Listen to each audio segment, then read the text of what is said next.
ergaa cimaa Dr. Siyaasaa Itoophiyaa guutuudhaaf dabarsan.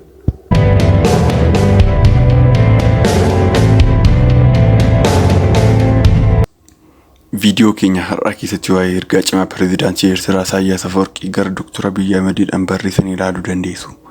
Dhimmi kun dhimma ammayyaa fi ifa ta'e haasawaa addunyaa hedduu yaaddeessedha. Karaa galaana diimaa imaamata siyaasaa Itoophiyaa irratti ibsa cimaan kennameera. Pireezidaantiin Siyaasaa yeroo ammaa kana yaaddoo cimaa qaban ibsanii jiru. Sababni isaa Itoophiyaa yeroo ammaa kana kaayyoo cimaa qabachuun karaa galaana ce'umsa yookaan galaana diimaa irratti of dhiyeessaa jirti jechuu shakkaniiru.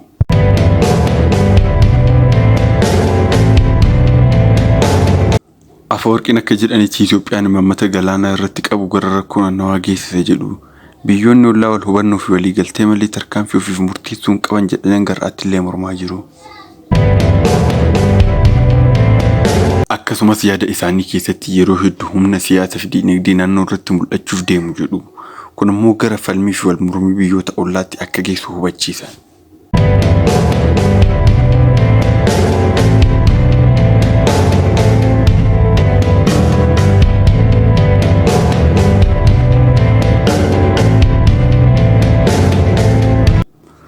Gama biraatiin garuu mootummaan Itoophiyaa irraa deebiin guutuun kennamuu baatus ragaan argame akka agarsiisutti Dr. Qabiyyee kaayyoo isaanii irratti cimanii itti fufuu barbaadu.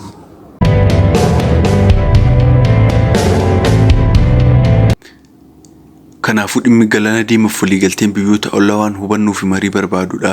Eertiraa yaaddoo qabdu ibsitee jirti. Itoophiyaanis of eeggannoo barbaachisuun tarkaanfii fudhachuu qabdi. Vidiyoo kana like gochuu, share gochuu fi channel keenya subscribe gochuu hin irraanfatinaa. Vidiyoo taanu keessatti amma walitti deebinutti nagaan tura.